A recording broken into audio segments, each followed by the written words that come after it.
you can apply for a China, what's it called? Hello everybody, welcome back to my channel. First off, I want to thank you all so much for your kind words, your concern about me and my COVID diagnosis. I'm feeling actually pretty good. I'm almost there, I think, in terms of recovery. I've had some flashes of being able to smell and taste, which is exciting, but mostly I'm still unable to smell and taste about 2 weeks after. And I'll definitely do a full video on my whole experience after I am fully recovered, after I do get that smell and taste back, because there are definitely some things I want to share and talk about, so look for that later on. But let's talk about something fun today. If you follow the theme park journalist Carly Wiesel on Instagram, which you should if you're not, but she lately has been doing like a virtual trip to Tokyo when she went to Tokyo Disney back at the very tail end of 2019, just before all the coronavirus stuff hit. And so many people were asking questions about visiting the Disney parks in Asia. I've actually been to all the Disney parks in the world, sick plug for my video, linked somewhere up here. But with the vaccine for COVID finally being distributed, albeit slowly, more people are thinking about traveling. I know I am. So I thought today it would be fun to talk about the Disney parks in Asia and how to plan your trip, how to get there, my tips for how to plan your trip over there, how many days to spend, visas. And a lot of people put all those parks into one trip, and I'll do it in about 2 weeks, which I did back in October 2019 with my mom and brother. But I thought I'd share with you my recommendations on how to travel the Disney parks in Asia. Keep in mind, in terms of visas and things like that, I'll be telling you what I did. Those things may change due to COVID, and once those new rules are announced, I'll definitely do a new video on that. But let's get started. So my first recommendation for traveling to all the Disney parks in Asia, if you're doing it all in one trip, is to either start in Tokyo or start in Hong Kong and put Shanghai in the middle.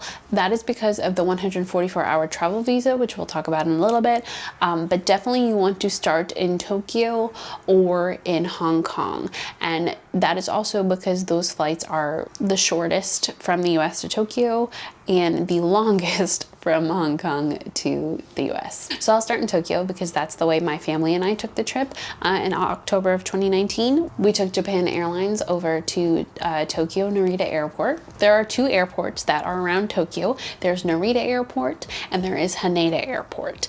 The best way to get to Tokyo Disney from the airport is the limousine bus, which I will link below. You'll see it right on the bottom floor of the airport. You'll have to check the website for the prices. Those buses will cost you at least 3 times less than a taxi, and they will take you right to your hotel if it's listed. The limousine bus, I feel like, is one of the best kept secrets. Don't take a taxi. It costs so much in Tokyo to take a taxi.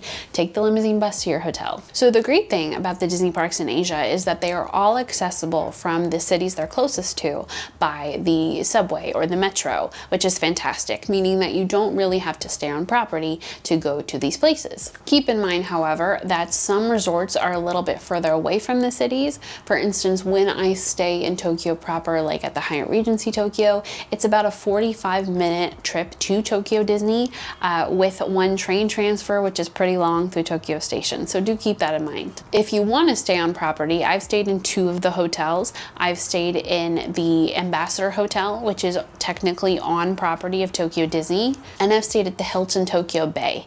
And actually, I do recommend the Hilton Tokyo Bay more than the Ambassador Hotel. The Hilton Tokyo Bay is off the Bayside monorail station, which will lead you to Tokyo Disneyland, Tokyo Disney Sea, Ikspiari, and the Maihama train station, which is the subway train station for getting into Tokyo. Now, I recommend the Hilton Tokyo Bay, number 1, because it's much cheaper than the on-property hotels. Number 2, it's a great place and it is comfortable, especially for American travelers, which are used to Hiltons here in America. If you are a Diamond member or do pay for executive lounge access, the executive breakfast there is pretty great. And also the room sizes are pretty nice, especially for Tokyo standards.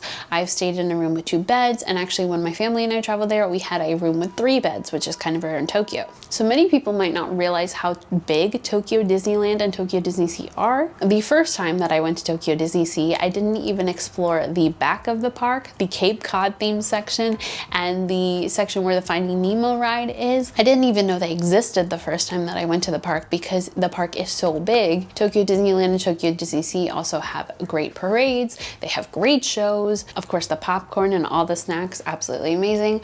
So I think that Tokyo Disneyland and Tokyo Disney Sea require the most time of any of the Disney Asia parks. That resort is the one that you want to spend the most time at. When I went with my family in October, we had one day for both parks, and I do not recommend that at all. I was dragging my family from opening to close throughout all the parks, and it was exhausting for them.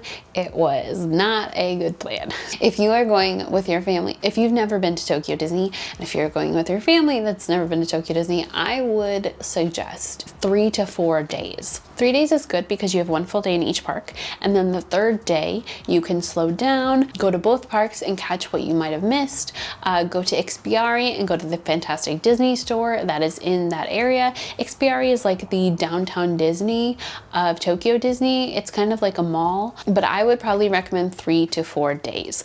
Whenever I go to Tokyo, I've been to Tokyo about 3 times already, and whenever I go to Tokyo, I always spend more time in Tokyo Disney than I think I'm gonna. I'll stay at the Hilton for like 2 days and go to Tokyo proper and then be like, oh, I really want to go back to the parks and go back for an extra day. And I've been there a couple times. So I would say definitely like 3 to 4 days is a good plan for Tokyo Disney. Now, I would also, of course, recommend a few days in Tokyo proper. Tokyo is one of my favorite cities in the entire world. If Broadway was in Tokyo, I would probably live in Tokyo. It's a wonderful place, and I would say spend as much time there as you can. So the next place we'll talk about is Shanghai Disneyland. Now, Americans don't have to have a visa to get into Japan. However, Americans do have to have a visa to get into China. And there are 2 ways to do this. You can either apply for a multiple entry tourist visa or an L visa. And that's actually what I have. Mine is a 10-year visa, so I can enter China for a period of 10 years in and out for tourism. Now, to get one of these, you have to go through a Chinese embassy in the US. There are, I think, 6 or so, and some of them are pretty far out from the areas they serve. For instance, the one in Houston covers people that live in Florida, and you actually have to either go to the embassy or get somebody to drop off your paperwork for you at the embassy. It's a very complicated process, and also if you make a mistake on the application, they will send it right back to you and not tell you what mistake you made. But if you figure out how to do it and get that visa, it's pretty seamless when you go into China. You just show them the visa and you're all set. I'll leave a link down below on more information about the visa. The other option, and the option that most people actually choose, is the 144-hour travel visa, which means that you can visit Shanghai for about a 6-day or 144-hour period, as long as you have the hotel information, where you're staying, how long your trip is, and your flight out. Also, the 144-hour visa requires you to travel from place A to China, and then to transit to another country or place B. So you can't get the 144-hour travel visa if you come from the US to China and then back to the US. That doesn't count, which is why I recommend Shanghai being in the middle, because it is also in the middle of Tokyo and Hong Kong, but also that will qualify you for the 144-hour travel visa. Now, you'll have to have all your information to present to the officials at the airport where you're staying, the information of the place you're staying, and your outbound flight as well. But when my family and I went in October 2019, we really had no problems with that visa. We got through the line pretty smoothly. Now, again, you can get to Shanghai Disneyland easy from the metro in Shanghai, but if you're going right to the resorts, I would say just to take a taxi, have the hotel information printed out in Chinese so that you can show it to taxi drivers. But from there, it's pretty easy. I've been to Shanghai Disneyland twice, and in China, it is pretty easy to take a taxi as long as you have that printed out information in Chinese. For Shanghai Disney, there are 2 resorts. There are the Toy Story Hotel and the Shanghai Disneyland Hotel. Now, I have stayed in the Toy Story Hotel twice, and I would absolutely recommend that hotel. I think it's fantastic. I think the price is pretty good. The food served in the hotel is great, and the bus takes you to Shanghai Disneyland very quickly. For the Shanghai Disneyland Hotel, you can walk to the park as well as Disneytown, which is their version of Downtown Disney, but the price difference is honestly not worth it. At least I think so. Now, Shanghai Disneyland is absolutely gorgeous.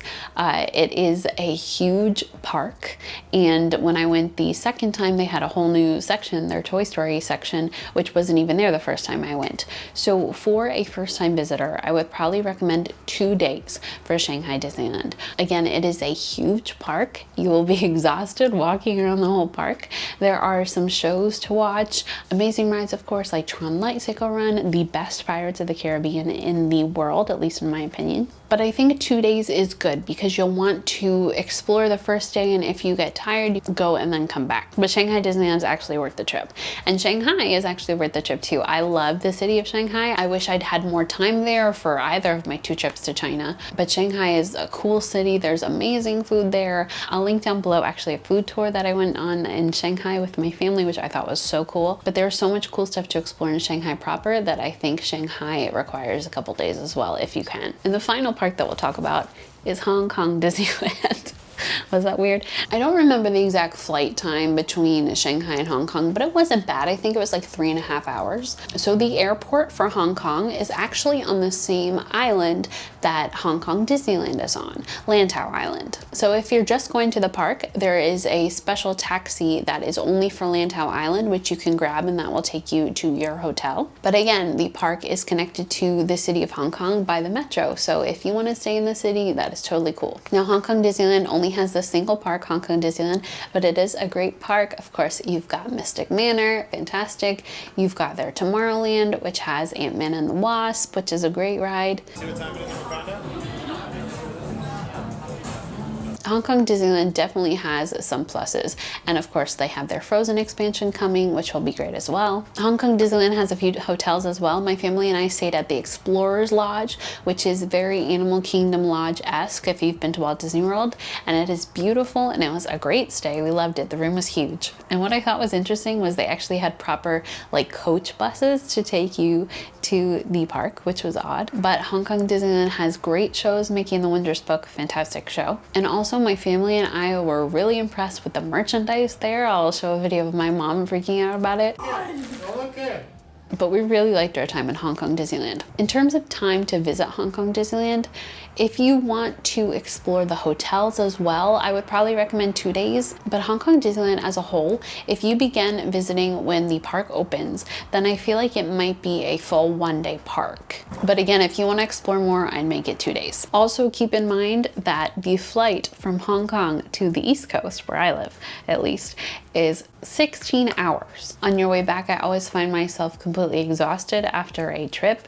So just remember, 16 hours, you might want to build in 1 more day before you have to go back to work after that. Just a tip. So let's talk about, I would say, some frequently asked questions, and then we'll talk about my suggested itinerary for a 2-week trip to the parks. Is there a language barrier? I would say in the Disney parks, there's not a language barrier. If you explore the cities, there's more of a chance that there will be a language barrier, but in the Disney parks, we had no problem with the language. I would say, however, to learn a few words of the countries that you are visiting, just to be polite. For Tokyo Disney, which is Japan, of course, Ohayo means good morning. Konbanwa means good evening. Arigato gozaimasu means thank you so much. And sumimasen means excuse me if you're trying to get somebody's attention or you bump into somebody accidentally. In Mandarin, of course, ni hao means hello, and xie xie means thank you. And for Hong Kong, we actually used those words as well, Mandarin words, even though the language there is Cantonese. Because it is so close to mainland China, it wasn't that huge an issue knowing the language at all, but I feel like it's respectful to at least know a few words in the language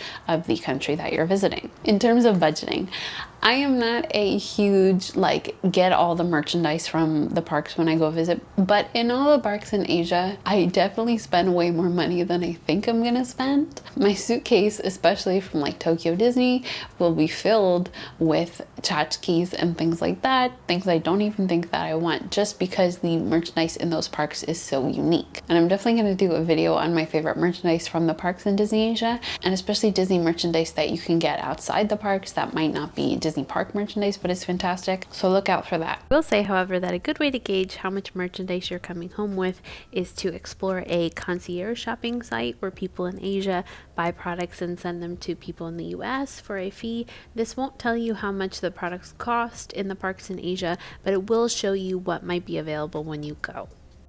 Now in terms of itinerary, can you visit all 3 Disney parks in Asia in 2 weeks? You definitely can, but it definitely depends on how long you'd like to spend in the cities proper. Tokyo, again, is one of my favorite cities in the entire world, so I definitely say spend 2 to 3 days in Tokyo. So let's say 3 days in Tokyo and 3 days in Tokyo Disney. That's 6 days. Then we go to Shanghai, and I would say Shanghai about 2 days in the city and 2 days at Shanghai Disney. Now, Hong Kong Disneyland, again, I said that you could probably do that in 1 day. And I would say to give Hong Kong, the city, about 2 days. My family and I didn't like Hong Kong that much. We didn't feel like there was a ton of stuff to do or explore. I kind of felt like it was a very international city, almost like New York, but I think I would have rather spent more time in maybe Shanghai or Tokyo for my trip. But you might be different. You might want to go to Victoria Peak. You might want to go see the Big Buddha. You might want to go to Macau, which my family and I really enjoyed actually. But I'd say about 6 days Tokyo, Tokyo Disney, about 4 days Shanghai, so that's about 10 days. And then Hong Kong 2 days and Hong Kong Disney 1 day.